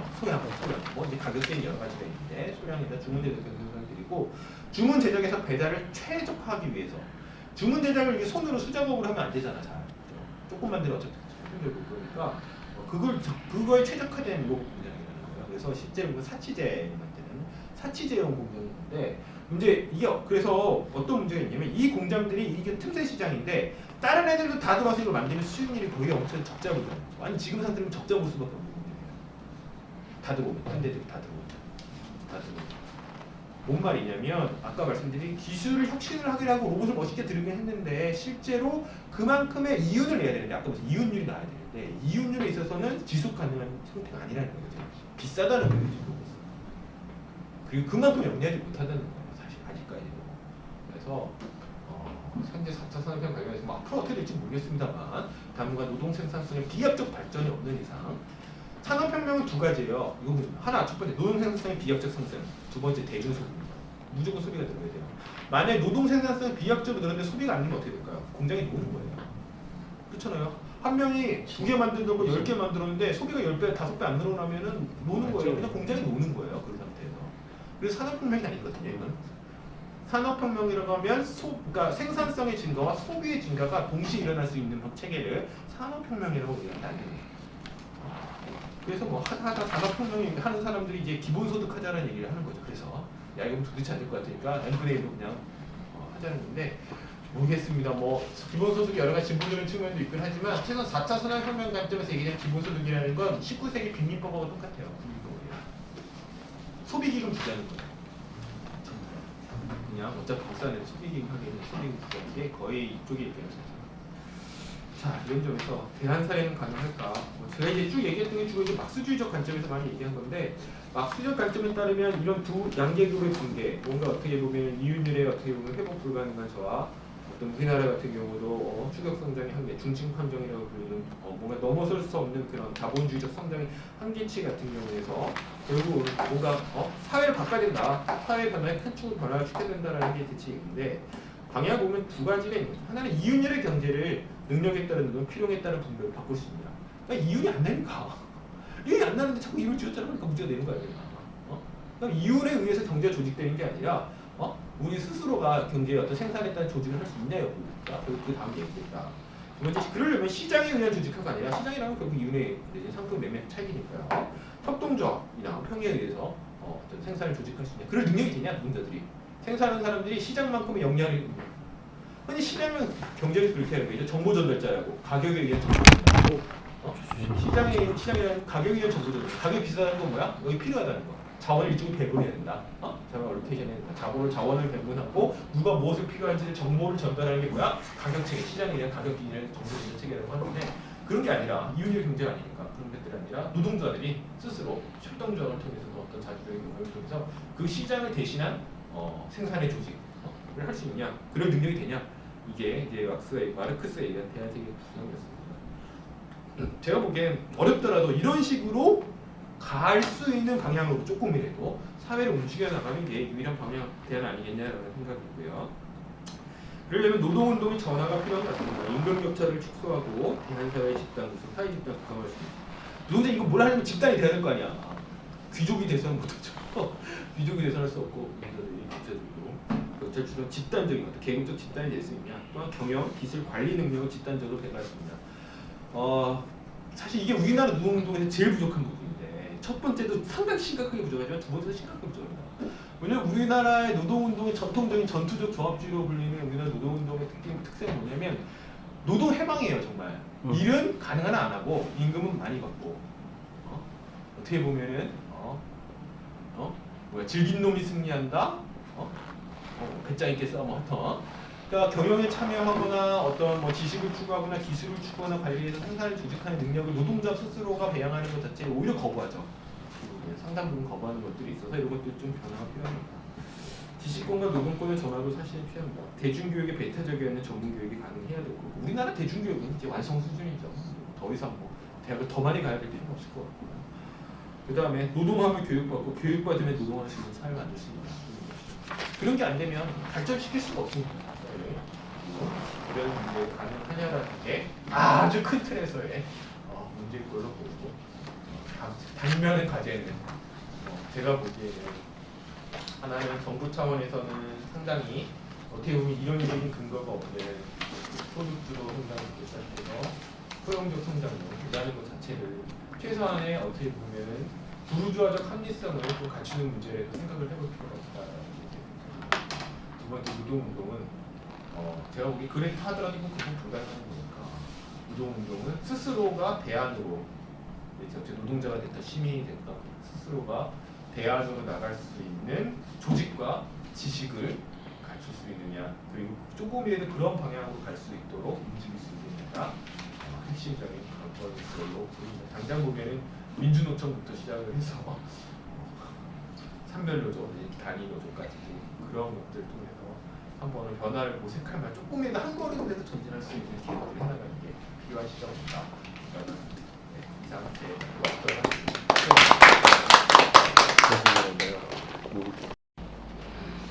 일단 이제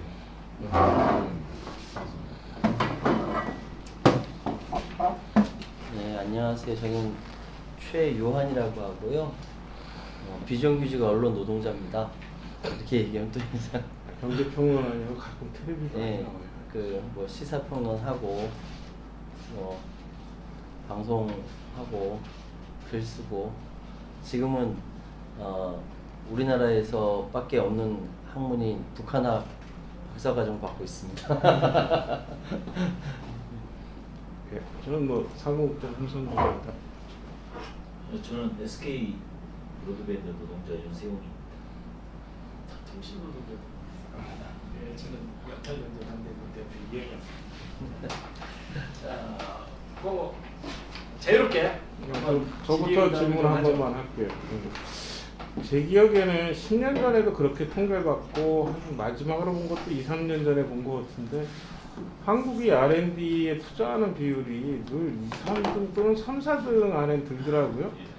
그런데 정말 이해가 안 가는 건 왜 그 삼성전자만 일종의 기술 혁신에 성공했고 분명히 제 기억에는 대부분의 웬만한 급되는 재벌급 회사들 치고 연구소 없는 데들이 없는데 왜 실적이 안 되는 건지 그게 늘 되게 궁금해요. 먼저 우리나라 R&D 비용, R&D 투자는 굉장히 많은 건 사실이에요. 굉장히 많은 게 사실이고 왜 예전에 많았냐면 제가 보는데 그 추격 성장에 필요한 R&D 비용도 상당히 커요. 근데 추격 성장에 필요한 R&D 비용은 인풋 대 아웃풋이 굉장히 정확하죠. 왜냐면 정해진 기술자라 보니까. 그런데 추격 성장에 끝난 다음에 R&D는 그것에 비해서 인풋은 들어가도 아웃풋이 그만큼 안 나와요. 더 오래 걸립니다. 그래서 왜 이렇게 많냐? 여전히 추격 성장을 많을 때쭉 2000년대 초반부터 쫙 올라가다가 그 이후에는 R&D 비용도 2010년, 7, 8년 넘어가 10년 들어가면 달라지는데 ICT가 엄청나게 크고 이쪽이 어마어마하게 SK나 이쪽이 어마어마하게 절반 이상을 대부분 다 차지하고 나머지 다 떨어져요. 그래서 그 이후의 비중의 R&D 비용은 대부분 다 거의 삼성전자가 거의 뭐 절대액을 차지하고 나머지들 조금씩 기축하는 구조라고 보시면 됩니다. 그러면 왜 이렇게 해서는 안 되냐? 이게 그 문제가 있다. 아까 지식 문제하고 아까 지식 문제가 똑같이 연결이 돼 있어요. 아까 것처럼 말씀드린 것처럼 새로운 기술을 하려면 기초학문부터 시작을 해서 상당히 많은 내적인 축적이 필요합니다. 근데 요즘 뭐 축적의 시간이라는 책도 있었죠. 서울대 공대 교수들이 쓴 축적의 시간 자기들 다 유학 갔다는 거. 하여튼 그렇지. 이 애들 보면 달력거라고 있는데 하여튼 그만큼의 내적인 축적을 할 만큼의 많은 사실은 기초학문부터 시작해서 많은 시간들이나 자원들이 문제가 되고 그 기간 동안 상당히 어려움에 빠져요. 이게 흔히 말하는 함정이거든요. 그 못 돌파하면 함정에 갇히는 거고 트랙을 넘어가면 다음 길이 되는 건데 우리 같은 경우는 그 다음 길을 못 가고 있는 거죠. 그리고 다음 단계를 가려면 아까 말씀드렸듯이 내적인 축적 구조가 있어야 되는데 내적인 지식 축적 구조가 있어야 되는데 그게 무너져 버린 거예요. 특히 2000년대 들어 완전히. 그럼 질문하는 김에 보충 질문인데요. 장하준 교수 쪽 그런 사람들의 주장에 따르면 그러니까 앞으로 더 투자해야 될 거는 삼성전자 같이 늘 시장의 변동성이 높은 반도체라기보다는 시장에서 꼭 필요하지만 뭐 이렇게 뭐 예를 드는 게 무슨 광학이라든지 뭐 이런 얘기를 하는 거예요. 그러니까 레인지 산업이라는 것들 뭐 이런 거니까 뭔가면은 이제 시장에 큰 비중을 차지하고 있긴 하지만 시장에 워낙에 변동이 크기 때문에 굉장히 많은 R&D를 투자해야 되고 그랬을 때도 1등 아니면은 망할 수 있는 그런 것 말고 그냥 뭐 이른바 산업의 쌀 뭐 이런 거 주장하는 사람들 있잖아요. 그 말은 정당한가요? 아니면 그것도 좀 과장된 얘기거나 한국 풍토에서는 맞지 않는 얘기인가요? 그게 이제 기계하고 소재예요. 정확하게. 예, 기계하고 소재 얘기. 기계하고 소재 말하는 거고요. 하면 좋죠. 안 되는 거죠. 하면 좋은데 안 되는 거죠. 그럼 왜 할까? 렌즈 예를 들어 렌즈도 뭐 만들잖아요. 지금 우리 학교에 이 휴대폰에 지금 이런 것도 싸우려고 그러는데 핸드폰이고 좋은 폰들 보면은 앞에 있는 이 기판 있잖아요. 그러니까 이거 일본하고 독일밖에 못 만들어요. 네. 안경 그것도 못 만드는 안경 다쳐진 적 있어. 그 최근에 만드는 못 만드는데 이거 있어요. 소재부터 시작해서 다 에센스 걸려있는 엄청나게 두껍게 걸려있는 것들이 있고 그걸 깎는 데 필요한 흔히 말하는 에러죠. 의도된 에러. 의도된 에러들이 필요한데 계산으로만 나오지 않는. 근데 이게 어느 하루아침에 되냐고. 같은 딜레마인 거. 하려면 하면 좋은데 엄청나게 오랜 시간과 사실은 많은 자원들을 아웃풋 없이 써야 된다는 거예요. 아웃풋 없이. 인풋만. 그거 견딜 수 있냐 이게 중요해요. 그럼 한번 중국 얘기 들어볼게요. 중국 엄청 고도 성장 막 했잖아요. 근데 재미있는 건 중국이 아직 자동차 못 만들어요. 참도까지. 기술 굴기가 뭐 2020년 한국 GM이 왜 필요한다니까? 중국 때문에 필요한데 지금 우리는 한국 GM에 사는 연구 개발의 30% 가까이가 중국 거예요. 중국 다 도와준 거예요. 중국 상하이차 GM이 그러니까 상하이 GM은 직접 자기 교수님이 싫고 그렇게 해주는 거고 파탕이라고 자기 자체 모델 자체 플랫폼 만들겠다고 세웠는데 아직도 7, 8년 동안 자체 플랫폼을 만들어요. 쌍용차 이후로 어느 정도 성공했다고 들었는데 꼭 그런 건 아닌가 그러니까 일종의 쌍용차 그게 문제죠. 걔들 하필이면 쌍용차여갖고 쌍용차는 그때까지만 해도 프레임 기술에다가 막그 뚱뚱한 막 그런 차였는데 참 뭐 하여튼 그리고 더 문제 이제 그게 공급선들부터 해서 다 조직을 하고 조직을 하고 해야 되는데 그런 것들이 아직 다 안 되는 거죠.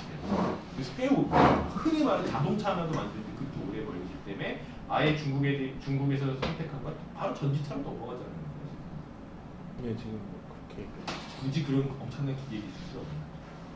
아니 그러면은 나는 이제 항상 그런 게 궁금했다.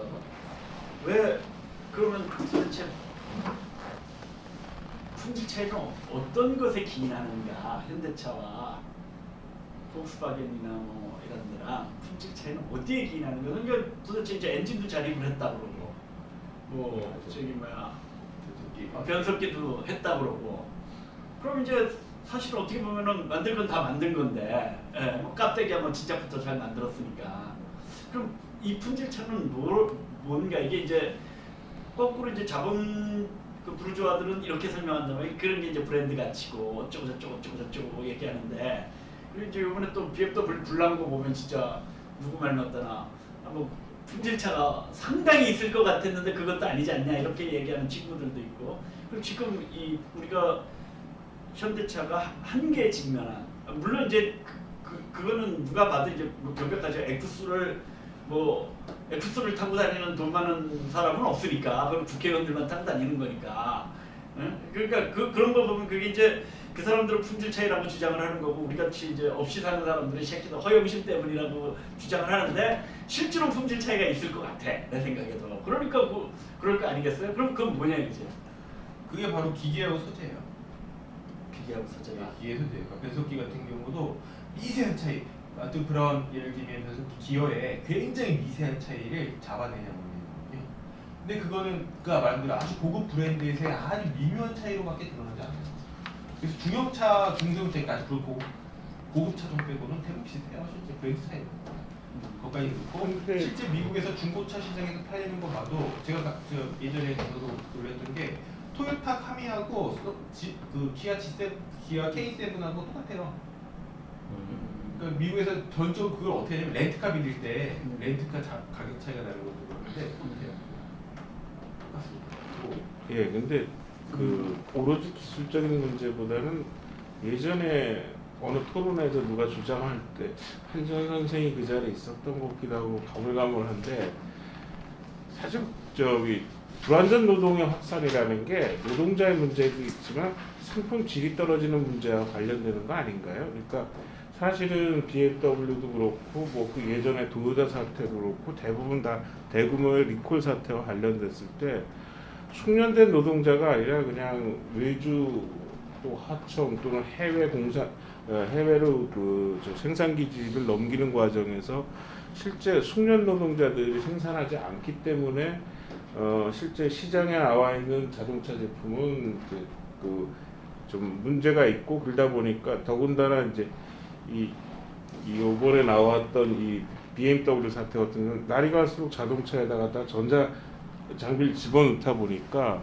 이거는 사실은 그걸 만든 그러니까 독일의 숙련 노동자가 해야 되는데 실제 그걸 조립하는 사람들은 뭐 가난한 나라에 뭐 많이 배우지 않은 사람들이 할 수도 있고 뭐 그런 문제와 관련되지 않나요?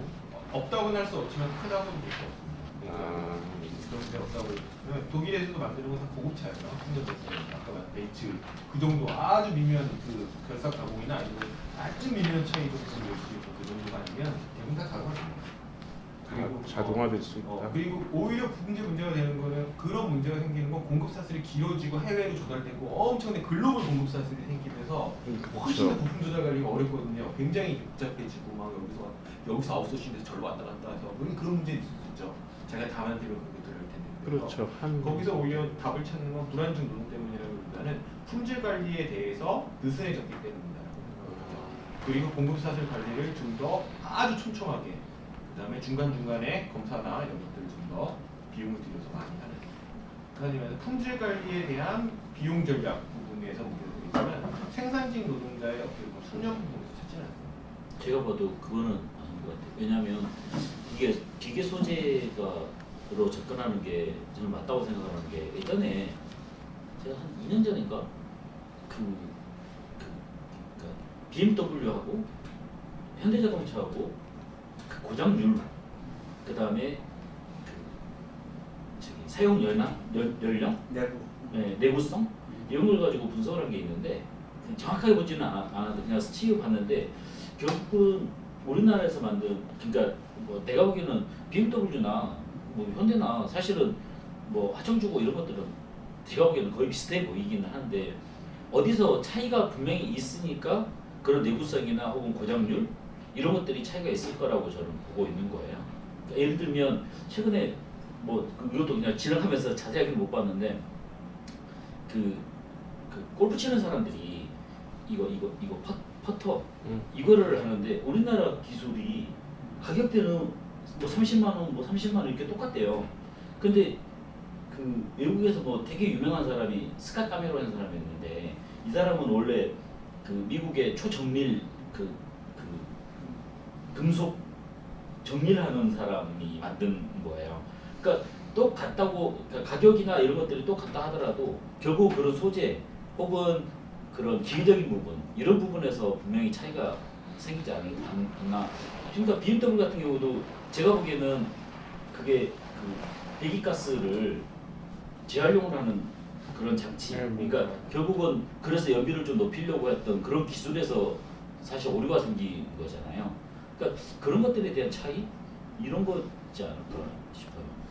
하나 말씀드리자면 제가 이제 담당하는 상태인데 우리 엔진에 보면 피스톤 링이라고 있습니다. 네. 피스톤에 보면 링이 3개 들어가요. 링이 3개 들어가는데 그 링 소재를 우리나라에서 못 만들어요. 그러니까 일본 소재예요. 베어링도 못 만든다. 그런 소재나 이런 것들이 여전히 일본 요즘도 베어링 부수도 못 만든다. 또 하나 질문은요. 그런 게 엔진에 상당히 많아요.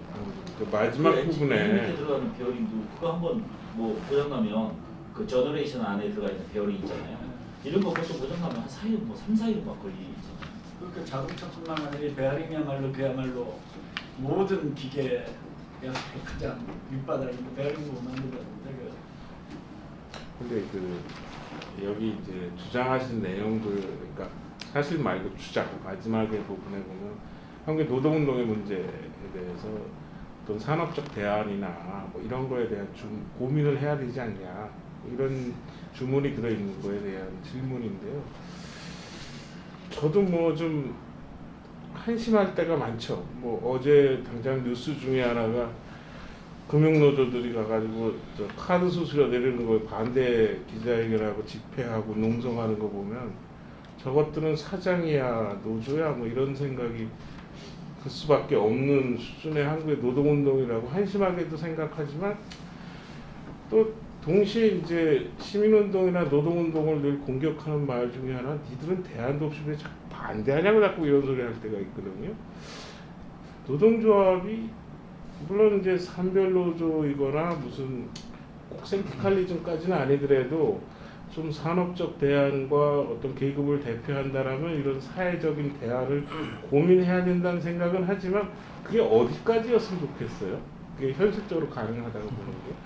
난 그게 늘 예를 들어 무슨 어떤 진보정당 또는 혁명정당이 해야 될 몫도 있는 거고, 또 시민단체가 해야 될 영역이 있을 텐데, 여기 보면 이제 한 선생님 같은 경우는 이게 노동조합에게도 주문을 하시길래 그래서 그걸 여쭤봤어요. 나는 이제 그런 문제는 거꾸로 여러분 현대자동차 윤여철이라고 유명했던 그 김매던 아줌마 데리고 와서 뭐 아무런 품질 차이가 없다. 조립라인에 당장 투입해도 김매던 아줌마들 라는 발언을 직접 한 놈이야. 그러니까 뭐 이게 윤여철이 사장 아니야? 사장일 때 그 얘기를 한 거야. 그러니까 이제 노동자들 파업까지 갔다 왔다. 근데 이 얘기는 사실은 내가 볼 때 허장성세의 문제가 아니라 굉장히 노동자들 앞에서 뼈아픈 얘기거든. 그러니까 숙련을 둘러싼 현장 계급 투쟁을 안 하면 노동자들 사이에서 내가 볼 때 지식 축적이 될 리가 없어요. 그러니까 솔직히 말해서 지금 KT든 SK 브로드밴드도 한번 보라고. 옛날에 추경 모델일 때는 미국서 장비 사갖고 오면은 미국 놈들 하루 일당이 300만 원이었어요. 옛날에 90년대에.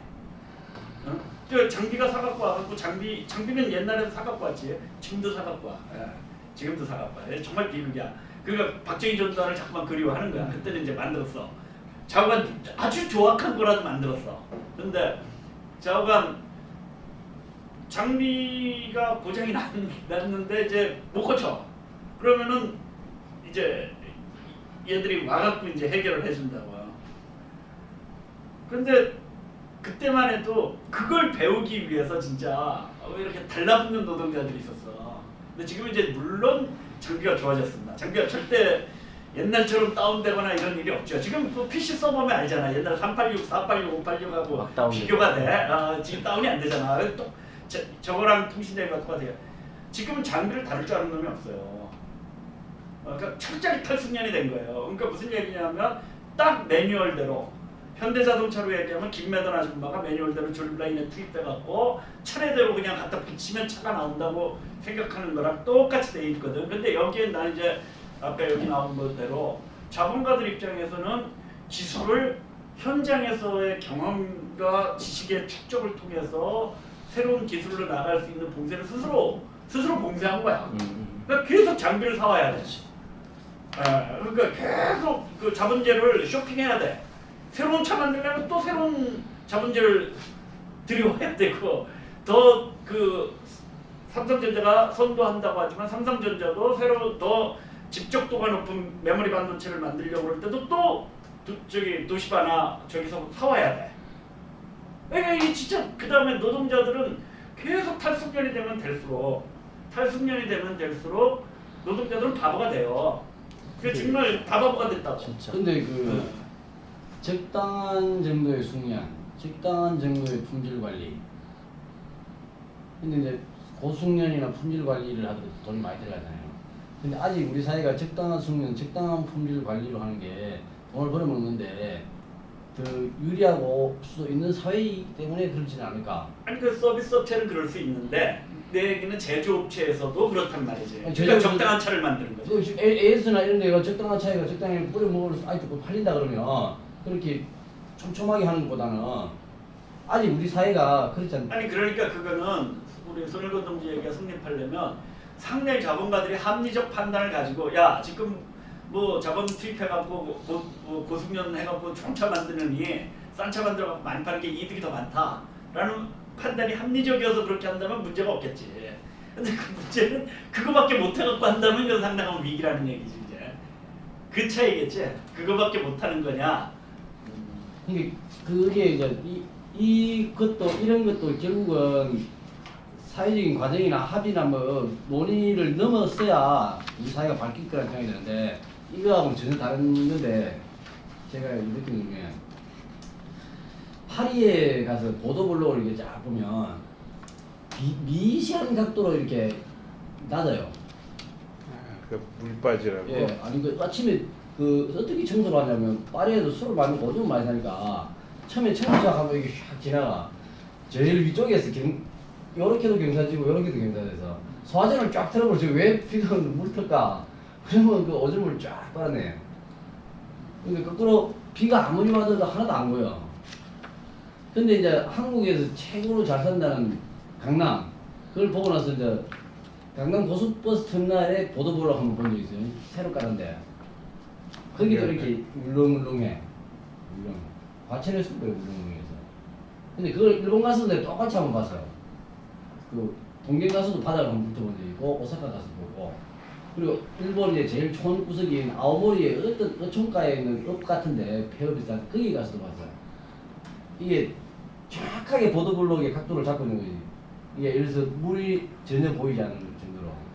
그게 사회가 이제 예를 들어서 보도블록 그 감시를 하고 중공공사를 때리는데 그래 하면 훨씬 더 시공비가 많이 들고 중공공사도 복잡해. 비용은 많이 드는 거죠. 근데 이제 우리 사회에서 제가 볼 때는 아직 그것뿐만 아니고 많은 곳에서 이렇게 하더라도 아직 돈벌이가 되니까.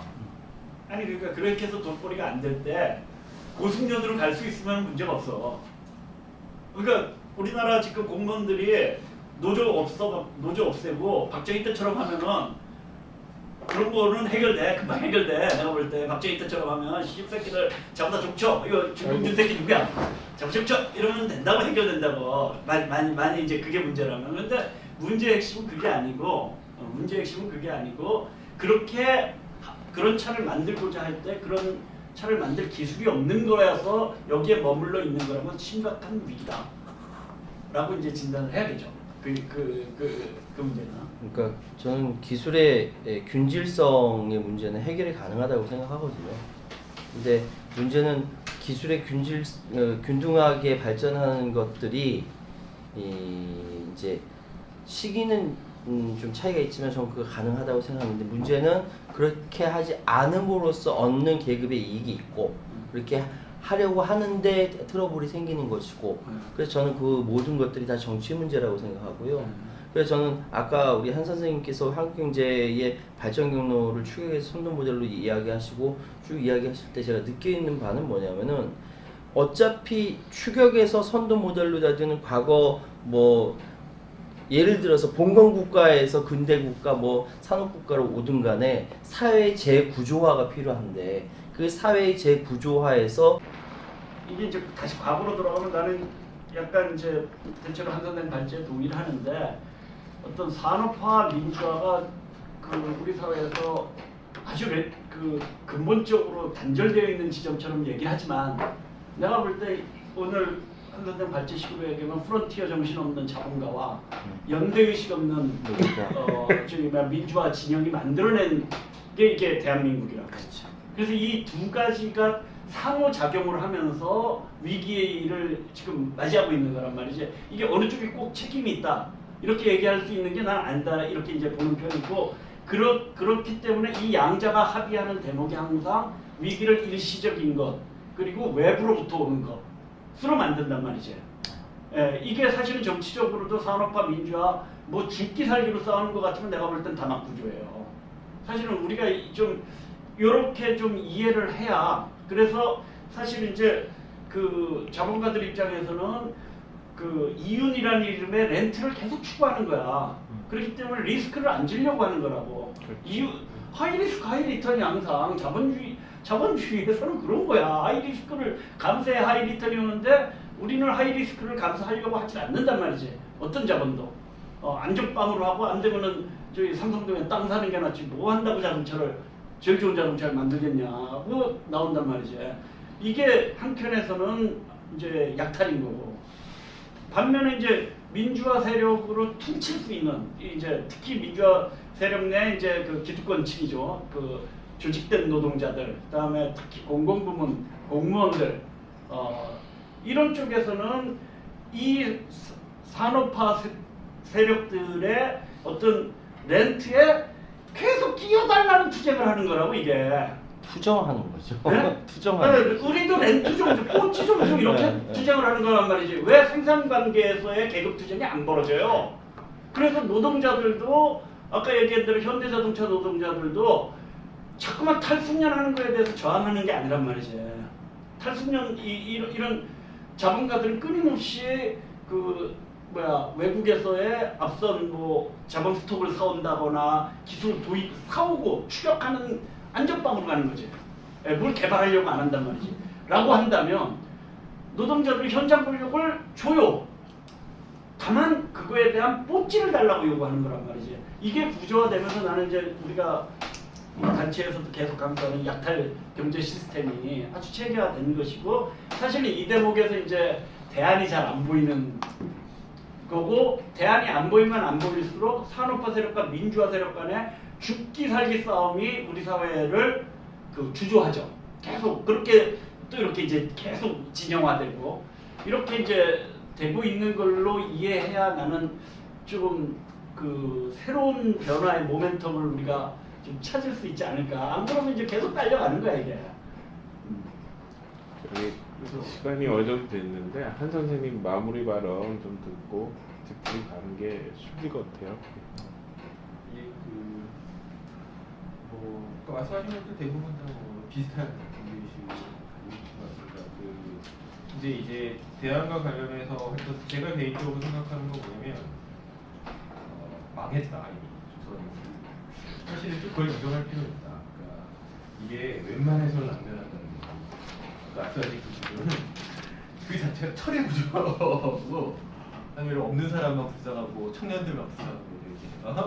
그래서 사실 좀 그 뭐랄까 따지자면은 재벌에 대한 비판만큼 노동에 대한 비판도 다시 현재 조직된 노동에 대한 비판도 한편이 필요하죠. 그러니까 흔히 말해서 진짜 어떻게 보면 조선을 구하자라는 세력이 다시 이제 새롭게 만들어질 집단이 되지 않으면, 아까 마르크스가 말한 양계급의 공멸 상태에 우리나라에서 전형적으로 나타나기 때문에 양쪽 다 지대추구하는 사람들이 왔다 갔다 되는 상황이 되는 거고, 청년들도 건물주가 되든지 아니면 해외로 가든지 그렇게 되는 상황이라는 게 펼쳐지는 것 같습니다. 실제 이미 벌어지고 있고, 두뇌 유출이니 좀 사는 사람들은 다 미국 가서 지금까지 유행이니까 이렇게 되고 있어서, 일단 뭐 우리 단체도 그렇고 사회신고 저희 단체도 그렇고 좀 한편 당장은 그런 세력을 만들기 쉽진 않습니다. 또 우리가 87년이라는 거대한 투쟁을 통해서 만들어낸 것처럼 거대한 투쟁이 있든지, 아니면 그 사전적으로 뭐랄까요, 세상의 욕을 먹더라도 입만은 살았겠다는 비판 세력을 하든지. 그것도 쉽지만 그럴 가능성이 크다. 인물지원적 가오는 적지 않을까요? 당분간은 아마 그렇게 살아야 되지 않을까 싶습니다. 그리고 나는 또 약간 그 아까 산업화 민주화의 이거에 우리가 좀 덜 딸려가야 된다라고 얘기하는 게, 사실은 이제 오늘 좀 대안을 들어도 막막하잖아요. 반면에 이제 장하준 같이 국가 중심의 이제 취미가 다른 얘기거든 사실은. 근데 훨씬 더 지금 현실적 호소력을 갖게 돼. 그렇기 때문에 우리 자신도 자꾸 이제 민주화 세력 저것들 거지 같은데라고 얘기하면서 아유 그래도 민주화 이렇게 이제 자꾸만 딸려가는, 그래도 민주당 찍어야지 어떡하겠어 이렇게 이런 식의 이제 그게 나는 이제 계속 반복되고 있는데, 사실은 이제 이 지금의 사회를 우리가 좀 그런 면에서는 우리 한국 사회를 좀 냉정하게 볼 필요가 있지 않을까, 이런 뭐 고민이 많이 듭니다. 예, 그런 의미에서 다음 시간에는 장하준 파라고 해야 될까요? 그래서 이동태 기자님이 금융을 할 겁니다. 그래서 오늘 이렇게 마치고 박수로 마치겠습니다. 그분이 무슨